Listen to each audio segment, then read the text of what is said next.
Good morning, all of you. Now, in continuation with the same chapter, Constitutional Design, today we will take up Jawaharlal Nehru's very famous speech, A Tryst with Destiny. Heard about its name?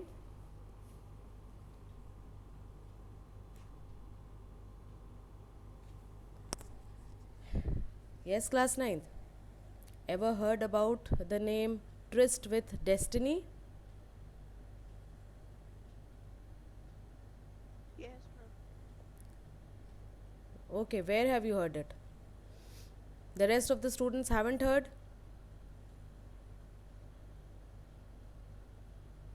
Okay, so a tryst means an appointment, all right, a meeting with destiny, and this is a very, very famous speech. And let's see what Jawaharlal Nehru says in this. Long years ago, we made a tryst with destiny. That many years back, we made an appointment or a meeting with destiny, and now this is the time when we have to redeem our pledge. Not only just that we pledge on something, and then when we complete it, people make vows. Many people, when they go to temples or places, they make vows that if this will be completed, then we pledge this and we will give this. So what he's saying is that now the time has come to redeem our pledge, to fulfill our pledge, not just wholly or in full measure, but very substantially. Now what that means is that in a very significant manner, in a very valuable, notable, sizable manner, we are going to redeem our pledge. Means not only what we pledged that we will redeem, but we will do even more than that. And then he continues and says that at the stroke of midnight hour, when the world sleeps, means at 12 a.m., when the world sleeps, India will wake up to life and freedom. And he talks about that this moment, a moment like this comes very rarely in history. And what moment? That when we step from the old to the new, when a particular age ends, and when the soul of a nation which have been suppressed for long by the oppressor, and have been under bondage and slavery, that nation, it finds a voice, it finds utterance, it finds a voice to say something. And he says that it is very fitting that at this moment we take a pledge for the dedication, that we will dedicate ourselves to the service of India and to the people, and not only to only the service of India and to the people of India, but also to the larger cause, means to humanity. We should pledge our service to humanity also. And then he talks about that now though we are free, but freedom and power, when we have freedom and we have power, it brings responsibility also along with it. It is not that you can go on exercising power without having any accountability or without having any responsibility. So with freedom and power, it brings responsibility, and this responsibility rests upon that assembly, means assembly which was there at that time, which were listening to Jawaharlal Nehru's speech. Now maybe it could have been those people who were listening in person, or even those who were listening in on the radio, and also the whole assembly, those who were listening, they were a sovereign body. The people of India were a sovereign body. What does the term sovereign means? Anyone here knows what does the term sovereign means?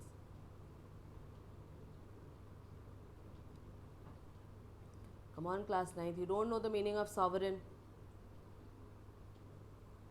Are you able to hear me?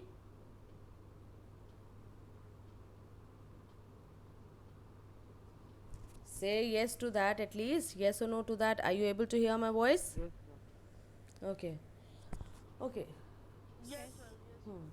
Sovereign means free, freedom to rule over a particular boundary without any intervention or under the control of anyone. Like India is a sovereign country, so we are not only free to make decisions internal decisions but also external decisions, and we are not under the control of any other country. So India is a sovereign nation, and that body he was talking about, that body, those who were listening to his speech, and basically what he meant was that the people of India, they represented the whole body, it represented the people of India. And what he says that before the birth of freedom we have endured all the pains of labor.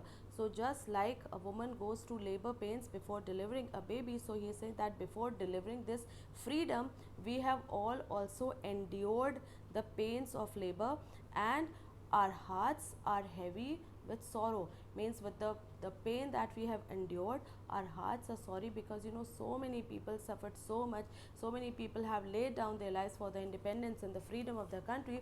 So that is what he says, that we have endured the pains of labor, and now our hearts are heavy when we think about it, when we think about the pain. And some of these pains continue even now, and he says that some of these pains will continue even further, but still he says that nevertheless the past is over and it is the future that calls us to itself. So it is the future who is beckoning us, calling us. That, but he says that the future which is beckoning us, it will not be of ease, it will not be of comfort, but it will be of incessant striving. Means striving without ceasing, without taking a break. You incessantly, you try on and on and on. So the future will not be easy or resting, but it will be of striving, so that we may fulfill our pledge that we have taken, and also the pledge that we are going to take today. And the service of India, when we talk about service of India, it means the service of the thousands, the millions of people who suffer, and it means the ending of poverty, ignorance, and the disease and the inequality of opportunity. People, some people have all the opportunities, some they don't have.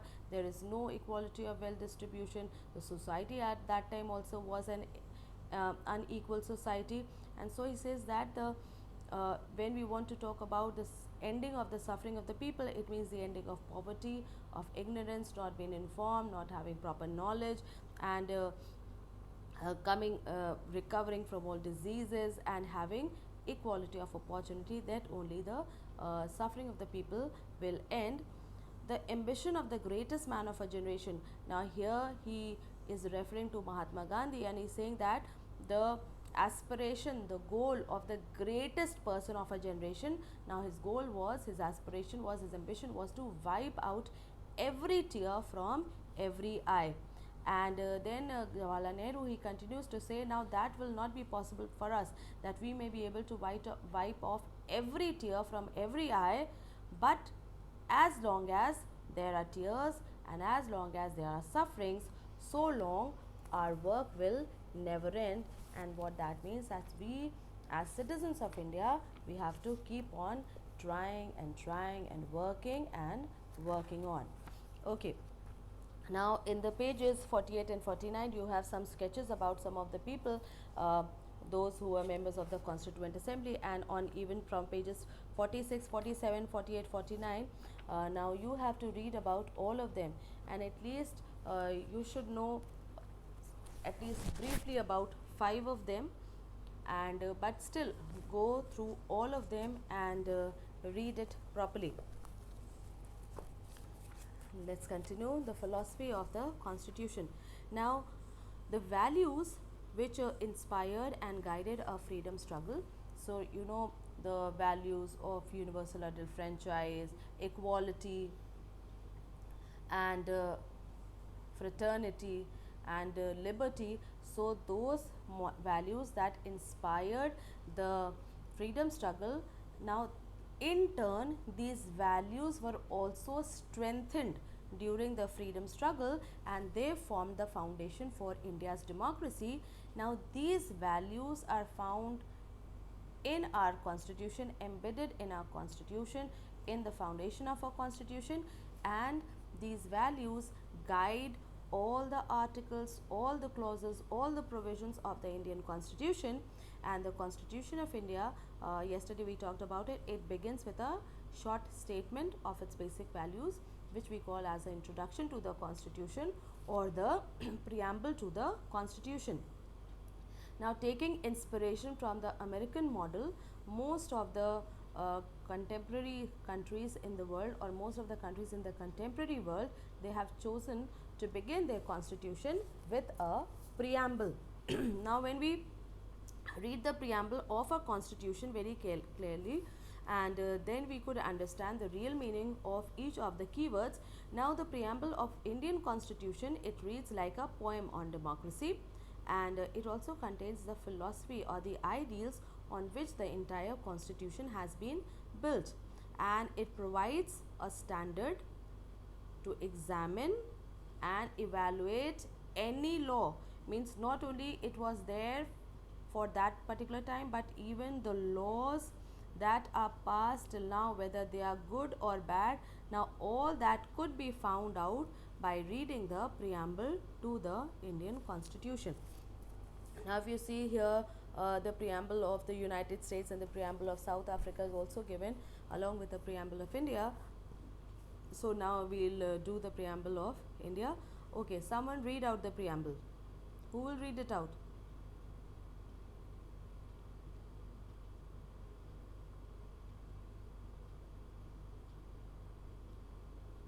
Is Adya there?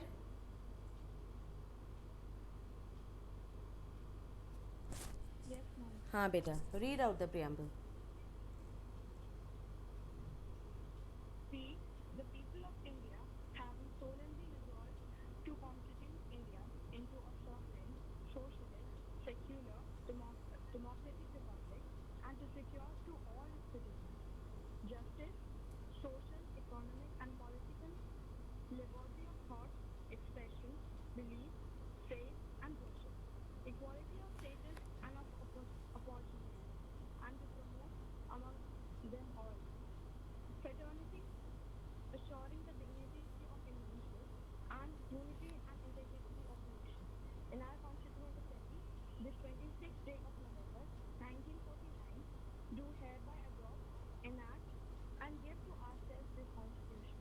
All right, good. So now, if you read this preamble, so this preamble has not been put on us or enforced on us, but it is we, the people of India, who are taking or accepting this constitution for us. So let's have a look at the keywords of the preamble. First is we, the people of India. Now the constitution has been drawn and enacted, brought into force by the people and through their representatives, and it has not been handed down to them from a particular person or a king or a hereditary ruler. Then the first word, sovereign. Now people, they have right to make decisions on internal matters as well as external matters, and there is no external power or country like Britishers were ruling over us once. So now we don't have any external power ruling over us or dictating terms to us as to what to be done. Then socialist. Now the socialist view is that there is so much inequality in capitalist world, so it is better that the means of production, land as well as wealth, it should be owned by society as a whole, and then people should work, and the benefits of their work, it should be divided among the people so that there is equality, and so that the economic and social inequalities are reduced among the people. And so this is also one of the key concepts of our preamble. Then secular. Secular means having no official religion of the country. So all religions are treated equally. There is no specific official religion of the government of India, and all religious beliefs and practices, and they are treated with equal respect. Then democratic. Now basically democracy, rule of the people, and it means a form of government where people, they have equal political rights, means every person have right to vote, and each vote has equal value, and the government which is formed in such a country is run under some basic rules, means it is not free to rule as it wishes, but it is under the control of the constitution. Now, republic. Now, republic is a state where the head of a country is not a selected person, all right, or not a hereditary ruler, but he is an elected ruler. So, that is why republic. Then, justice. Now, when we talk about justice, so not only we are talking about physical political justice, that everyone should have one vote and equal voting rights, but what justice means is, here if they are saying that justice social and economical, that means socially also everyone should be treated equally. That means that there should be no discrimination on the basis of caste, religion, gender, social status, money, education, and the social inequalities which already exist, they need to be reduced, and the government should also work for the welfare of the people which are disadvantaged, which don't have so many opportunities. Then liberty, freedom, freedom of thought, that we should be free to think as we wish, to express it in the way we want. Now it could be through art, literature, painting, it could be any ways, all right. If you're writing in newspapers, magazines, and your poetry, so it could find any expression, it could be through drama, and so then belief, liberty of thought, expression, belief, faith and worship. So there should be no restrictions on a person's freedom or liberty, and they should be able to think freely and act freely and express freely what they think through their actions, or what they believe through their actions. Then equality, equality of status and of opportunity, that everyone should be treated equally and should have equal opportunity. In our country and most of the countries, everyone does not have equal opportunities. Some people have more as compared to others. Opportunities, even simple, take an example of opportunities of employment, then they are more in cities as compared to the countryside. And so they are talking about equality, all should be equal before law, and then the social inequalities which have been persistent in the caste system, and untouchability which had been persistent in the Indian economy, they need to be removed, and the government should also provide equal opportunities for all. And the last, fraternity, assuring the dignity of the individual and the unity and integrity of the nation. Now, fraternity means brotherhood. So all of us in the citizens of the country should live together as brothers and sisters, and like one big family, so that the unity and the strength of the country is upheld. So this was the meaning, these were the meanings of the keywords of the Indian preamble. Now we come to the institutional design of our constitution. Now our constitution is just not merely a written note or a statement of values and philosophy, and though we have seen the preamble and the ideals which were mentioned here, now constitution is basically about embodying. So what that means is, it is not just only talking about values and notions and ideals, but what the constitution does, it takes these values and interprets it into physical laws and institutional arrangements. Now much of this document, which is called the Constitution of India, is about the arrangements, means the translation or the interpretation, correct word, the interpretation of these values into institutional design. Now the constitution, it is very detailed, and Indian constitution is one of the lengthiest constitution in the world, so it is a very long and detailed document, and that is why it needs to be amended regularly, because even the people who made this constitution, they knew that according to time and change, some changes need to be made in the constitution, and the constitution should not be something static without any movement. It should be, so they thought that it should be dynamic, and it should be where you can make changes according to the changing situation or the changing society and times. And so the constitution makers, they made provisions to incorporate changes from time to time, and these changes are called as constitutional amendments. or changes which can be made in the constitution. But one thing is for sure, that no change can be made in the basic concepts of the constitution. In other provisions you can make amendments. Now the constitution describes the institutional arrangements, uh, means basically the interpretation. The values are interpreted in institutional format in a very legal manner. So if anyone reads the constitution for the first time, it will be very difficult to understand. But the basic design, institutional design, is not very difficult to understand.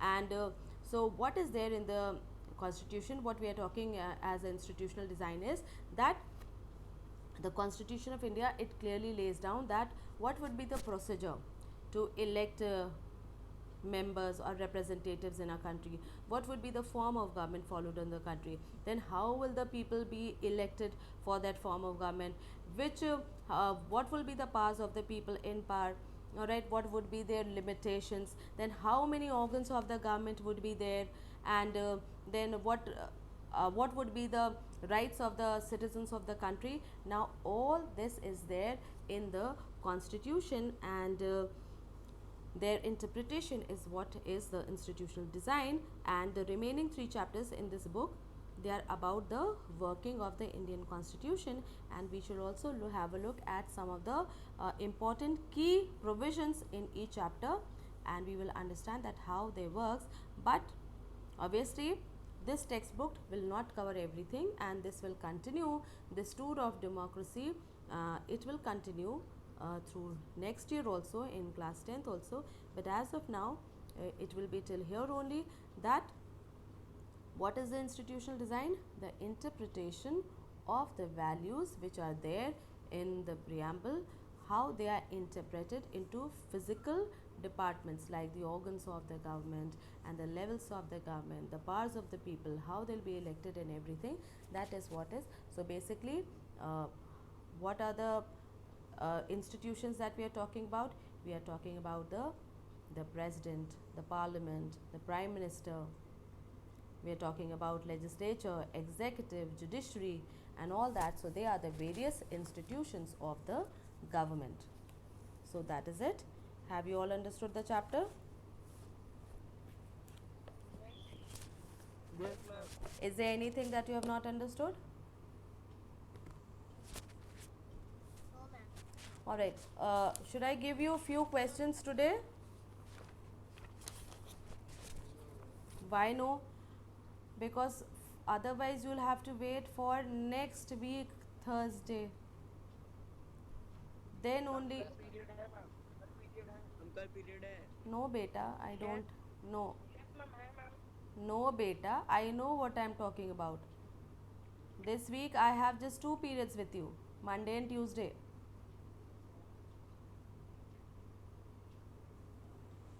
And according to Ma'am, the, you can give 2-3 ma'am questions. or I will see if you have any free. Ma'am, you can send us the question In the group. You don't want to write, right? Hmm? Okay, so I'll see what I can do, and if it is possible, then I will try to take one class also if there's any free period for you this week. Let's see. Okay, so that will be all for today. Okay, ma'am.